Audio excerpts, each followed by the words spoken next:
भगत सिंह बहादुर राम राम सरदार यार सिकंदर जलंधर सरदार रंडी रंडी కూర్చోండి यार जलंधर दरवाजा बंद करो बहुत रहस्य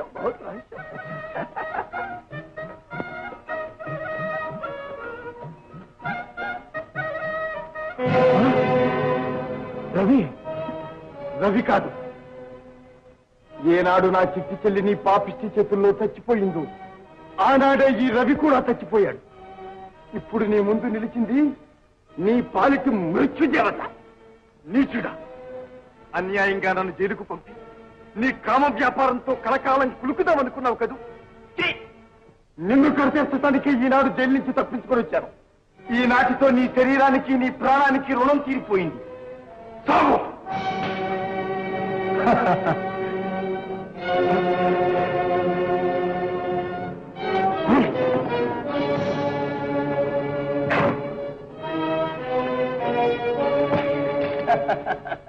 నీ దరిద్ర ప్రాణం కోసం ఇంత దడదలాడిపోతున్నాను ప్రాణం కంటే పవిత్రమైన మానం కోసం పరితపిస్తూ ఇక్కడ ప్రాణత్యాగం చేసిన పుణ్యశ్రేవుల గురించి ఒక్కసారైనా ఆలోచించావా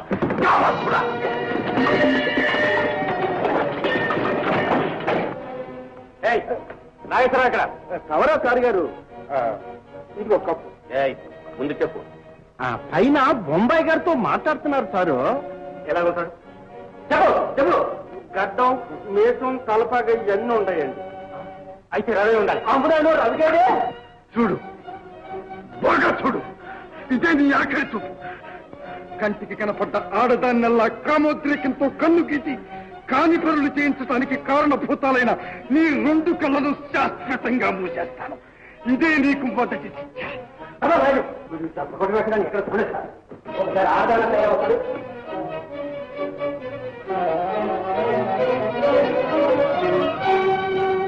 రవి ఆగు ఆగడానికి వీలేదు ఇన్స్పెక్టర్ సెలవు రవి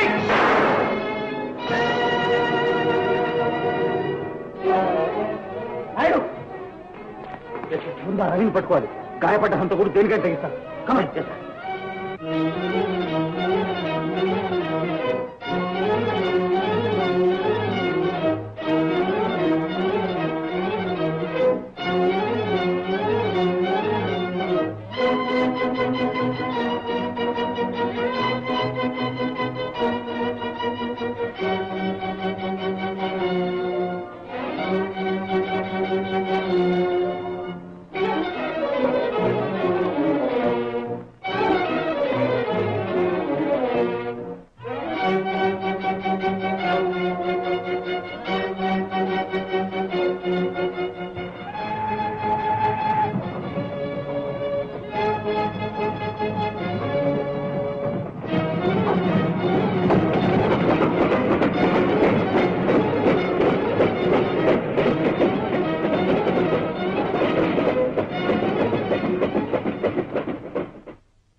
భయపడకమ్మా నేను దొంగని కాదమ్మా నీకు పుణ్యం ఉంటుంది నన్ను కాపాడమ్మా అమ్మా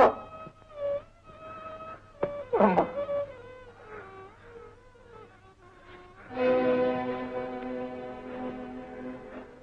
నాయన అమ్మా కన్న బిడ్డల్ని కళ్ళారా చూసుకోవడానికి ముంచుకొని పాపిస్తుంది అమ్మా నేను కూడా కన్న తల్లిని పోగొట్టుకున్న దౌర్భాగ్యుణ్ణే అమ్మా Rani hello mister Rajendra hello inspector ఏంటిలా వచ్చారు ఒక ఖైదీ మీ కాంపౌండ్ దూకి ఇంట్లోకి వచ్చాడు అందువల్ల మీ ఇల్లు సెట్ చేస్తున్నట్టారా కమాన్ క్యారీ లోపల సెట్ చేస్తా రాణి ఇతన్ని చూస్తే నేరస్తుల్లా కనిపించడం లేదమ్మా పోనీ నా కోసం కరుణించు ఇవి చేతులు కావమ్మా తిరిగి చూడవా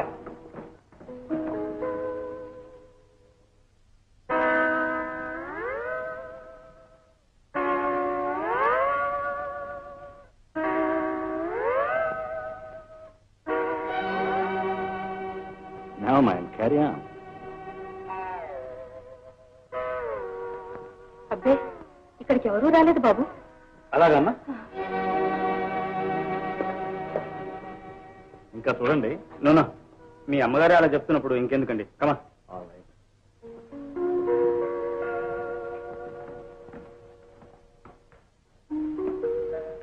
మిస్టర్ రాజేంద్ర, మీకు చాలా శ్రమ ఇచ్చాను. ఇందులో శ్రమే ఉంది. న్యాయం కోసం ప్రభుత్వంతో సహకరించడం ప్రజలందరూ ధర్మం. అఫ్కోర్స్ దేనికైనా మంచిది. మీరు కాస్త జాగ్రత్తగా ఉండండి. అమ్మా, వెళ్ళొస్తానమ్మా. జాగ్రత్త బాబు. అలాగే. ఎవరమ్మా ఇతను? రాణి, రాణి, ఎంత తప్పు పని చేశావు. ఒక దోషిని దాటడమే కాకుండా నా గౌరవానికి కూడా భంగం కలిగించావు. నిరపరాధి ఉన్నాడు, నమ్మాను, కాపాడమని ప్రార్థించాడు, కాదనలేకపోయాను, క్షమించండి. ఏమైనా సరే ఇతన్ని పోలీసులకు అప్పగించవలసింది. రాజేంద్ర, నా మాట విను నాయన. ఇలాగే ఇతను తల్లి లేని పిల్లవాడు, కాస్త కనికరించు నాయన. ఏమిటమ్మా ఇది? రాజేంద్ర, ఆదిలో నిన్ను చూసినప్పుడు నాలో ఎలాంటి ప్రేమ కలిగిందో, ఈనాడు ఇతన్ని చూసినప్పుడు కూడా అలాంటి ప్రేమ కలిగింది. నా కోసమైనా ఇతన్ని రక్షించు. తమ్ముడు, నీకు తల్లి లేదని విన్నాను. నేను నీలాంటి అభాగ్యుడు. ఇదిగో మన ఇద్దరి మధ్య కన్న తల్లిగా నిలిచి కరుణ చూపుని ఈ మాతృదేవత సాక్షిగా చెప్తున్నాను. నేను ఏ నేరం చేయలేదు. ఫస్ట్ ఏమో మీ నాన్నగారి దగ్గర నేను కాకినాడలో ప్రవేశించాను సార్. కాకినాడలో 2 years తర్వాత Vizag transfer. Vizag 2 years, Vizag 2 years, టీపీగూడు 1.5 year ఉంటుంది సార్. 1 year 6 months విజయవాడ, మొత్తం 7 years సార్. సార్ సార్ 7 ఏళ్ళు సార్. సార్, మీ నాన్నగారికి నేనంటే ఎంత ప్రేమ, ఎంత అనురాగం, ఎంత ఇది, ఎంత అది. సార్, మీ నాన్నగారు నేను లేకుండా ఒక్క అడుగు బయట పెట్టేవారు కాదు సార్. బయటికి వెళ్ళాలంటే నేను ఉండాలి వెనకాల, ఏదైనా కేసు పట్టుకోవాలంటే నేను ఉండాలి వెనకాల. సార్, ఇంకెందుకు సార్, మీ రెస్పాన్సిబిలిటీ అన్ని నాది సార్. మీ చిన్నప్పుడు ఒకనాడు సార్ మిమ్మల్ని బయటికి తీసుకెళ్తాను సార్. సగం దూరం దాకా వచ్చారు సార్. అక్కడి నుంచి నేను రాను నాయుడు అన్నారు. నేనా? ఏమో తిక్క, మీ చిన్నతనం తిక్క ఏం చెప్పన్నారు సార్. అప్పుడు నాకు చాలా కోపం వచ్చేసింది సార్. వచ్చి పరికి రారా అన్న. నేను రాను ఆయన, నేను రాను. కోపం వచ్చింది సార్. చెవి పట్టుకుని అప్పటి సంగతి చెప్పాను సార్. అప్పుడు నన్ను చూస్తే మీరు భయపడేవారు, ఇప్పుడు మిమ్మల్ని చూస్తే నేను భయపడుతున్నాను సార్. అది సరేగా నాయుడు, నిన్న స్టేషన్కి ఎందుకు లేట్గా వచ్చు? నేనే సార్. మీరేగా సార్ ఆ సినిమా యాత్రలు వస్తారు, ఆ రైల్వే స్టేషన్ దగ్గర బందోబస్తు చేయాలన్నారు, ఆ లాడ్జ్ దగ్గర బందోబస్తు చేయాలన్నారు, సినిమా థియేటర్ దగ్గర బందోబస్తు చేయాలన్నారు. సరే కానీ రేపు మాత్రం నువ్వు 9 గంటలకు స్టేషన్ కరెక్ట్ గా వచ్చు. ఎందుకు సార్ 6 గంటలకు వచ్చేస్తాను. పెళ్లి కూతురికి ప్రెజెంటేషన్ బాగుందమ్మా? చాలా బాగుందమ్మా. రాణి, లక్ష్మీవిలాస్ మ్యారేజ్ కి నువ్వే వెళ్ళరా. ఏ మీరు రారు? లేదు, కలెక్టర్ గారు వెంటనే కలుసుకుని కబుర్ చేశారు. నువ్వు ఒక్కతే వెళ్ళరా. వస్తా.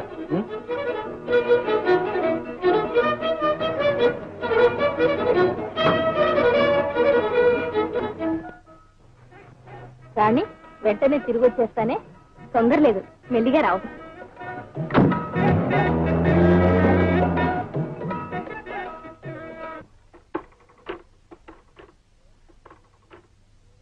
హలో, లక్ష్మీ విలాసేనా? వకీల్ రాజా గారికి యాక్సిడెంట్ జరిగింది, వజ్ర విలాస్ లో ఉండారు. రాణి గారిని వెంటనే రమ్మనమని చెప్పండి. ఏమిటి, మా రాజేంద్రకి యాక్సిడెంట్ అయిందా? అవునమ్మా, వాళ్ళని వజ్ర విలాస్ లో ఉంచారు. మిమ్మల్ని వెంటనే ఈ కారులో తీసుకురమ్మరు. రండమ్మా, వెళదాం. ఇదిగో మా అమ్మగారు వస్తే నేను చెప్తానమ్మా.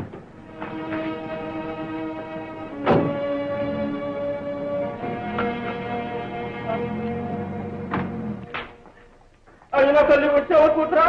మా వారెక్కడ? పైన రమ్మా, పైకి వెళ్ళు. ఆయన ఎంత బాధపడుతున్నాడు ఏమో. పైన పదమ్మా, నర్సం కూడా పైన ఉంది. పద తల్లి, నేనే డాక్టర్ గారికి ఫోన్ చేసా. నువ్వు పదమ్మా, పద.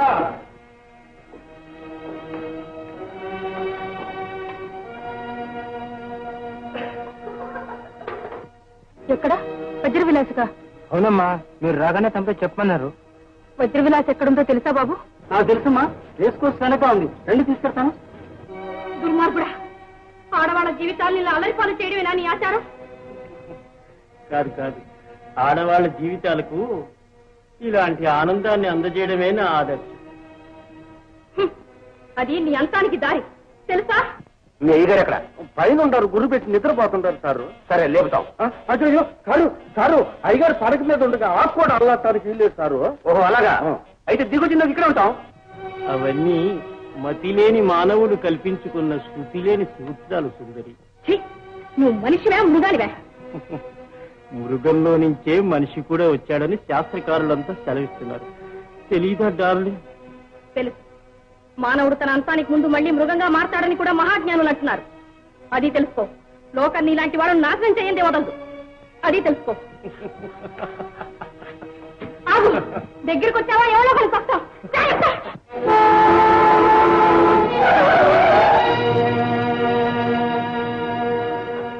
ఏమమ్మా, పసిపిల్లలు ఎటువంటి మరి ఉంటే అపాయం కదా? డ్రైవర్, కారులో ఎక్కని కళ్ళు మూసుకుపోయా? బాబు. మీరమ్మా? అవును బాబు, కాస్త తొందర పని మీద వెళ్తున్నాను. ఎక్కడికమ్మా? మా రాజేంద్రకి ఏదో ఆపదట. రేణు బాబుకా? ఎక్కడమ్మా? వజ్ర విలాసమేనట. మా రాణి కూడా అక్కడికి వెళ్ళింది బాబు. రాణి కూడా అక్కడికి వెళ్ళిందా? వజ్ర విలాసుగా? అబ్బాబా, జమగండంగా ఉంటే మీతో నా పేరు బ్రహ్మాండం సారు. అందం అంటే అందంగా ఉంటుందయ్యా. బ్రహ్మాండం.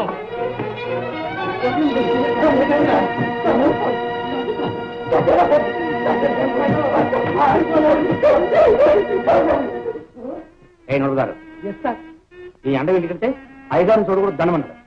వీధిలోకి వస్తే రంగన బాబుని తూరుమన్నాడు. Something wrong.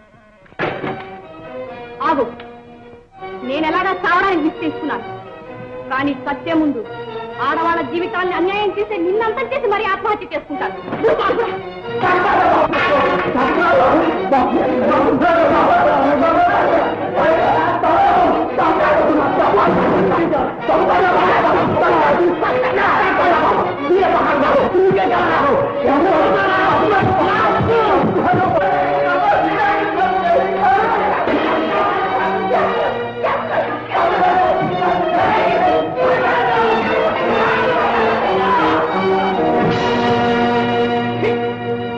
రంగన్న,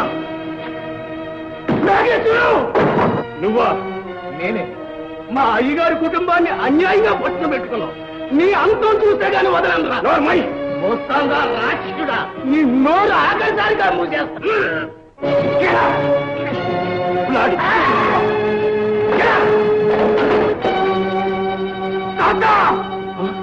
రవి,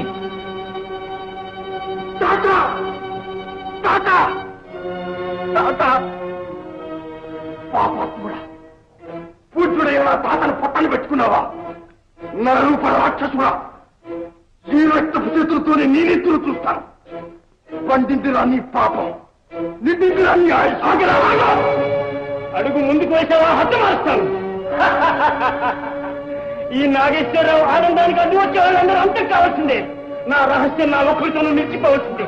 మీ అందరూ కట్టగదులు కావాల్సిందే. ముందు నువ్వు పోనీ, ముందు నువ్వే చావు.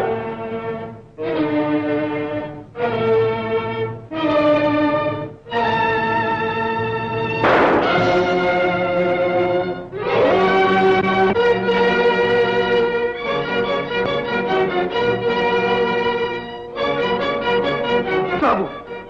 ఈ తుపాకీలో నుంచి వచ్చే ఒక్కొక్క రామాన్ని ఒక్కొక్క పాప కృత్యానికి ప్రతిఫలం. అందుకు పశువుగా ప్రవర్తించి పరమ పవిత్రమైన నా చెల్లెలి ప్రాణం బలికొన్నందుకు ప్రతిఫలం.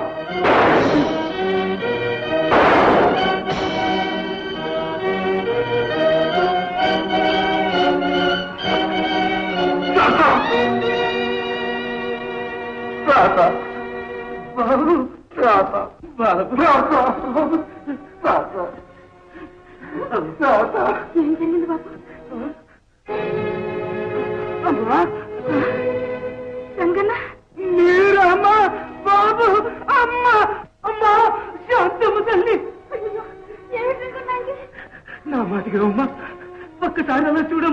సరిగ్గా చూడమ్మా మీ పెద్ద బాబు రవి. బాబు బాబు బాబు చూడు తాత నిన్న 9 మాసాలు మోసిన నీ కన్ను పెద్ద అమ్మా. అమ్మా అమ్మా అమ్మా రవి అబ్బా బాబు వెళ్ళిపో తాత, వెంటనే మీ అమ్మతో వెళ్ళిపో. ఈ నేరం నేను చేశానంటాను, ఈ నాగేశ్వరాన్ని నేను చెప్పానంటాను. వెళ్ళిపో బాబు తాత, ఆటమాట చెప్పకు. వెళ్ళిపో తాత, వెళ్ళు బాబు. ఆఖరికి నీ అన్న బిడ్డ చేతుల్లోనే నీ ఆయుష్ మూడిందా నాయన? అమ్మా ఎవరమ్మా వీడు? ఇంకెవరు నాయన? నీ పిల్ల తండ్రి. అయితే నాన్న తప్పింది వీడే అన్నమాట. బాబు బాబు వీడేం చేసిన పాపం లేదు. అక్కడ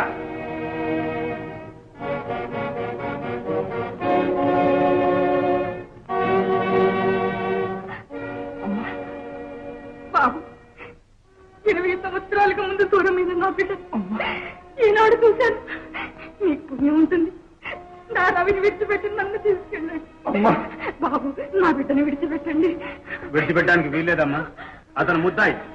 తీసుకెళ్ళండి పోలీస్ స్టేషన్. బాబు బాబు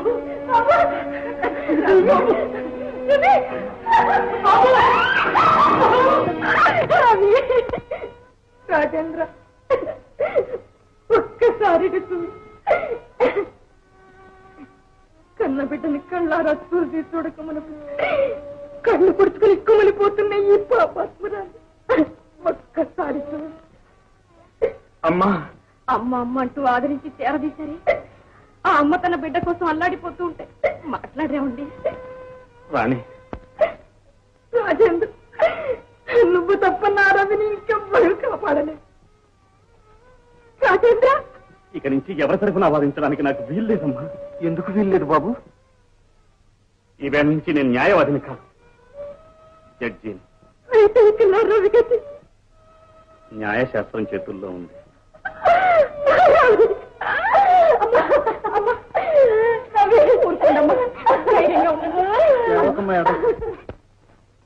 నీ మీద తేబడిన హత్యాభియోగం గురించి వివరంగా విన్నావు, కానీ వజ్రాన్ని హత్య చేసింది నువ్వు కాదని వాదిస్తున్నావు, అవునా? అవును. అయితే నాగేశ్వరరావుని హత్య చేసింది కూడా నువ్వు కాదని చెప్పగలవా? చేసింది చేయలేదని చెప్పే అలవాటు నాకు లేదు. నీ తరఫున వాదించడానికి న్యాయవాదులు ఎవరైనా ఉన్నారా? ఉన్నారు, డబ్బిస్తే. కానీ నా దగ్గర ఆ డబ్బు లేదు. నీవు కోరితే నీ తరఫున వాదించడానికి న్యాయవాదిని కోర్టు వారు ఏర్పాటు చేస్తారు, ఉచితంగా. అంగీకారమేనా? కృతజ్ఞుడు. కానీ న్యాయశాస్త్రాన్ని నా తల్లిగా భావిస్తున్నాను. నాకు నా తల్లికి మధ్య సవతి తల్లినే ఆ న్యాయవాది అనవసరం. ఇప్పుడు నీ మీద తేబడిన హత్యానేరం గురించి నువ్వేం చెప్పదలుచుకున్నావు? అదే చెప్తున్నాను, ఆలకించండి. నాగేశ్వరరావు ధనమదాంతుడు, వ్యభిచారి, త్రాగుబోతు. ఎందరో అమాయక స్త్రీల పవిత్ర శీలాన్ని నాశనం చేశాడా నీచుడు. ఒకనాడు పువ్వుల ముక్కునే ఒక అమాయక బాలికను తన వజ్ర విలాసుకు రప్పించి ఆమె శీలాన్ని చెరచడానికి ప్రయత్నించాడు ఖండాలుడు. ప్రతి భారత స్త్రీకి పరమ పవిత్రమైన శీలాన్ని కాపాడుకోవడం కోసం తన ప్రాణాన్ని కూడా త్యాగం చేసింది ఆ బాలిక. ఆమె పేరు పద్మ, నా చెల్లెలు. దానితో నా హృదయం బద్దలైంది, నా రక్తం గుడికిపోయింది. ఆ పరిస్థితిలో ఏ మానవుడైనా ఏం చేస్తాడో మీరే ఆలోచించండి. ఆ ఆవేశంతో నేను వజ్ర విలాసులకు వెళ్ళాను. నా కళ్ళ ముందే మరొక స్త్రీని హత్య చేసి ఆ నేరం నా మీద మోపాడు నాగేశ్వరరావు. ప్రభుత్వాన్ని కూడా నమ్మించాడు. నా కక్ష తీసుకోవడానికి వేరే మార్గం లేక పోలీసుల కస్టడీ నుంచి తప్పించుకొని పారిపోయాను. ఆ మధోన్మత్తుడు మరో శీలవతి శీలాన్ని మంట గలుపుతున్నాడని తెలుసుకుని ఆ వజ్ర విలాసంలో ప్రవేశించాను. ఆ దృశ్యాన్ని కళ్ళారా చూశాను. ఆ పాపిని పిట్టలతో పేల్చాను. మంచి వాళ్ళకి చెడ్డవాళ్ళు అపకారం చేస్తూ ఉండవచ్చు. అంత మాత్రాన చెడ్డవాళ్ళందరినీ చంపే అధికారం మరొక మానవుడికి లేదు. నేరస్తులను శిక్షించే అధికారం ఒక ప్రభుత్వానికే ఉంది. ఆ సమయంలో నేను వాడిని చంపి ఉండకపోతే ఆ మానవతి జీవితం కూడా మరణాన్ని వరించి ఉండేది. న్యాయాధిపతి యథార్థం చెప్పడానికి దయతో అనుగ్రహించాను. దానికి నేను ఎంతో కృతజ్ఞుడిని. నీవు చెప్పుకోవాల్సింది ఇంకేమైనా ఉందా? లేదు. సరే, విచారణ రేపటికి వాయిదా వేశాం.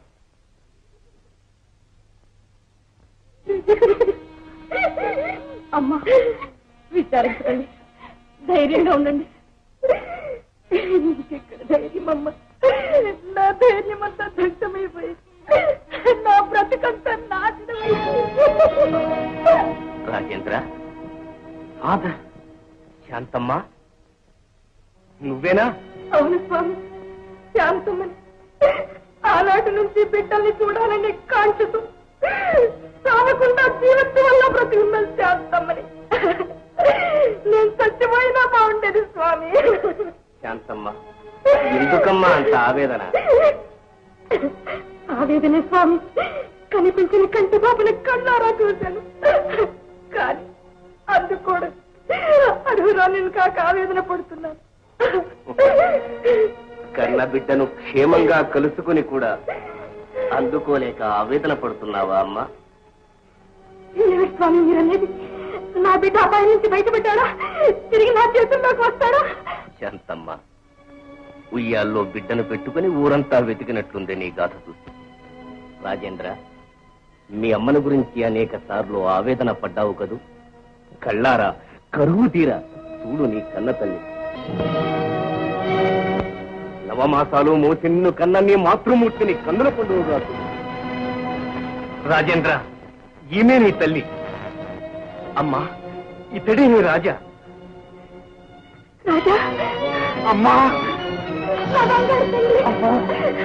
రాజా, దగ్గరలో ఉండి కూడా కన్న బిడ్డలు గుర్తించలేకపోయినా అనుకున్నాను. ఎంతకాలం తెలుసుకున్నాను బాబు. అమ్మా, అమ్మా ఏది ఇంకొకసారి నేరారా కడుపు తీరా అమ్మాని పిలువు. అమ్మా, అమ్మా. రాజా, ఆ బంగారు మరి రవి అంటే నీ రక్తంలో రక్తం, నీ అన్న.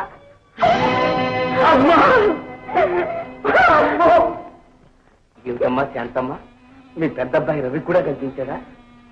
కనిపించాడు స్వామి, కనిపించాడు. ఎంత అదృష్టవంతురాలవమ్మా. అదృష్టవంతురాలు కాదు స్వామి, అభాగ్యురాలి.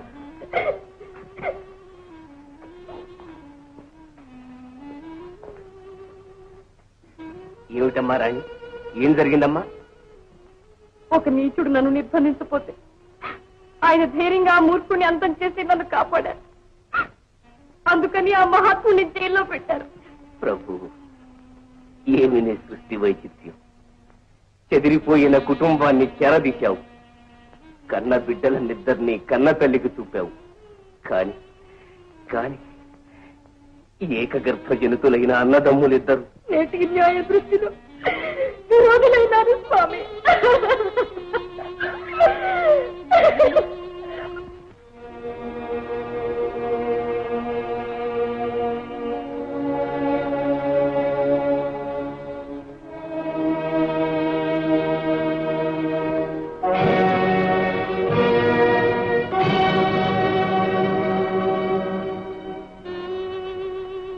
ఓర్మన్నది జ్యూరీ, మీరు ఈ నేరం విషయంలో ఒక నిర్ణయానికి వచ్చారా?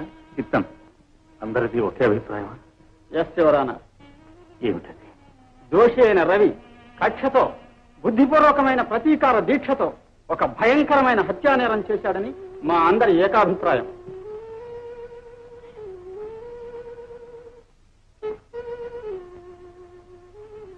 జ్యూరీ అభిప్రాయంతో నేను ఏకీభవిస్తున్నాను. దోషి పట్ల దయ చూపడానికి గాని, శిక్ష తగ్గించడానికి గాని ఈ అభియోగంలో న్యాయశాస్త్రం సమ్మతించదు.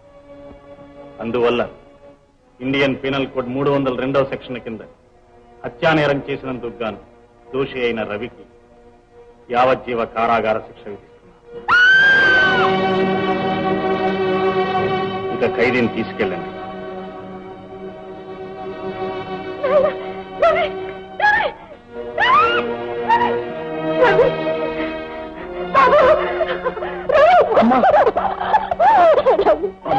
నెల రోజులు ఇలా పూర్తి కాలేదు తండ్రి, నిన్ను తెలుసు.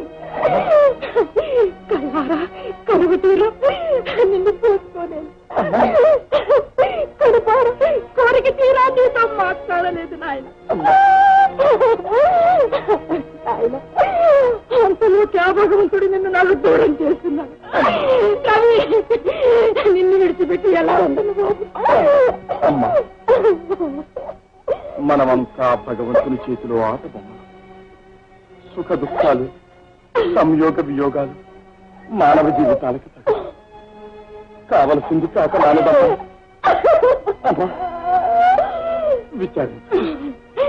విచారించమ్మా. అన్నయ్య, అన్నయ్య, అన్నయ్య, అన్నయ్య, అన్నయ్య, అన్నయ్య, అమ్మా. అవును నాయన, ఇతన్ని నీ తమ్ముడు. నిన్ను కన్నట్లు ఇతన్ని నా కడుపుని కన్నాను. అన్నయ్య, తమ్ముడు, అన్నయ్య, తమ్ముడు, నీ న్యాయబుద్ధికి నేనెంతో ప్రశంసిస్తున్నాను. అన్నా తమ్ముడు అనే మమకార బంధాలకు తాగకుండా నీ కర్తవ్యాన్ని నీవు నెరవేర్చావు. నీ వంటి న్యాయమూర్తి నాకు సోదరుడైనందుకు నాకెంతో సంతోషంగా ఉంది తమ్ముడు. నీ వంటి ధర్మమూర్తి న్యాయరక్షకుడైనందుకు ఈ తెలుగు గడ్డ ఎంతో గర్విస్తోంది. శభాష్ తమ్ముడు, శభాష్. అమ్మా, విచారించకమ్మా. అమ్మా, తమ్ముడిని చూసుకున్నాను మర్చిపో అమ్మా. అమ్మా, తమ్ముడు, అమ్మను కంటికి రెప్పలా కాపాడు. ఇదే నా కడసారి కోరిక. అన్నయ్య,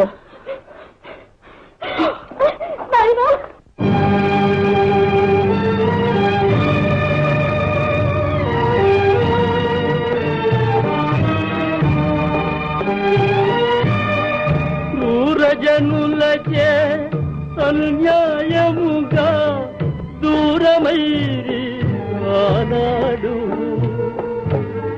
వేరుగా వలసే న్యాయము చేతనే విధివశమున ఈనాడు.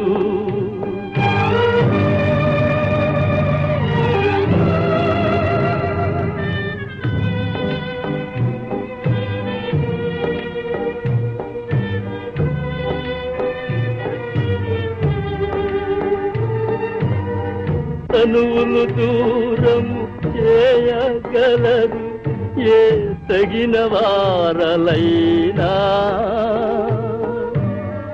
మనసులు దూరము చేయగలర ఈ మహిలో ఎవరైనా, ఈ మహిలో ఎవరైనా, ఎవరైనా